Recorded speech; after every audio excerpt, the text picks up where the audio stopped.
दोस्तों नमस्कार। आज हम आपको भारत नेपाल की सीमा से करीब 7 किलोमीटर उत्तर नेपाली क्षेत्र रामग्राम की तरफ ले चलने वाले हैं, जहां शांति के दूत भगवान गौतम बुद्ध का स्तूप स्थित है। हम इसकी शुरुआत करते हैं भगवान बुद्ध के स्तूप स्थल रामग्राम उज्जैनी के मुख्य द्वार से, जो भारतीय क्षेत्र जनपद महाराजगंज के ठूठीवारी से महज 7 किलोमीटर उत्तर स्थित है। दोस्तों, हम जैसे ही मुख्य द्वार के अंदर प्रवेश करते हैं तो वहाँ भगवान गौतम बुद्ध की प्रतिमा स्थापित की गई है, जहाँ श्रद्धालु पूजा अर्चना करने के बाद स्तूप दर्शन के लिए प्रस्थान करते हैं। प्रतिमा के ठीक सामने स्पष्ट लिखा हुआ है कि यह वर्ल्ड प्लेस है, जो नेपाल सरकार की धरोहर है। भगवान बुद्ध की प्रतिमा के ठीक पीछे एक छोटा सा गेट लगा हुआ है, जहाँ से तीर्थयात्री भगवान बुद्ध के स्तूप दर्शन के लिए जाया करते हैं। अब आइए चलते हैं वहाँ जहाँ भगवान बुद्ध की स्तूप है। यह है स्तूप स्थल का मुख्य द्वार। जैसे ही आप स्तूप स्थल पर पहुँचेंगे, आपको एक सूचना बोर्ड दिखाई देगा, जिसमें स्पष्ट लिखा हुआ है कि स्तूप पर चढ़ना मना है, यानी कि आप उनका दर्शन स्तूप के निकट जाकर कर सकते हैं, पर स्तूप पर चढ़ नहीं सकते। हालांकि स्तूप की साफ सफाई के लिए इस पर चढ़ने में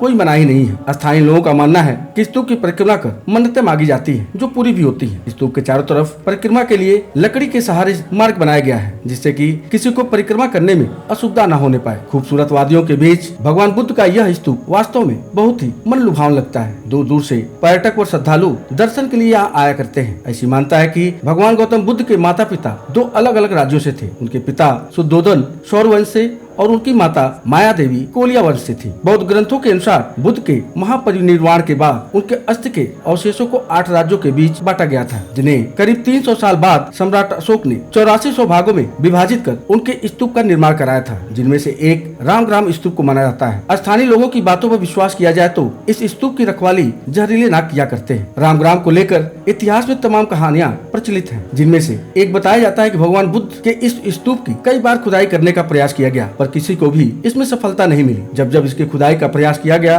तो कोई न कोई बाधा उत्पन्न होती रही। वहीं कुछ लोगों का मानना है कि इसकी खुदाई के दौरान स्तूप की रक्षा कर रहे विशालकाय जहरीले नाग सामने आ जाया करते हैं। अब इन बातों में कितनी सच्चाई है, यह संबंधित पुरातत्व विभाग ही बता सकता है। भगवान बुद्ध का यह स्तूप जमीन से करीब 23 फुट ऊंचा है, जिसे पृथ्वी तल के नीचे दबे होने की बात कही जाती है। परिसर के बाहर निकलने के बाद हमें रामग्राम नगर पालिका द्वारा निर्मित भवन देखने को मिलता है, जो मुफ्त में वाईफाई की सुविधा देने में लगा हुआ है। यहाँ पर्यटकों की सुविधा का विशेष ख्याल रखा गया है। वहीं सामने ही सामुदायिक शौचालय का निर्माण किया गया है। जैसे ही आप स्तूप परिसर के बाहर निकलेंगे, उससे करीब 350 मीटर आगे ही मुख्य सड़क मार्ग पर दाहिने साइड में थाई देश द्वारा एक मंदिर का निर्माण कराया गया है, जिसे अभी दर्शन के लिए सार्वजनिक नहीं किया गया है। उससे कुछ ही दूरी पर उज्जैनी का मुख्य चौराहा स्थित है, जहाँ से पर्यटक नेपाल भ्रमण के लिए निकल सकते हैं या फिर भारतीय क्षेत्र की तरफ रुख कर सकते हैं। दोस्तों, भगवान बुद्ध का यह स्तूप भारत नेपाल की सीमा से करीब 7 किलोमीटर उत्तर नवलपरासी जनपद में स्थित है, जो मुख्यालय से करीब 3 किलोमीटर दक्षिण रामग्राम उज्जैनी में स्थित है। यहाँ से भारत के बिहार व उत्तर प्रदेश की सीमा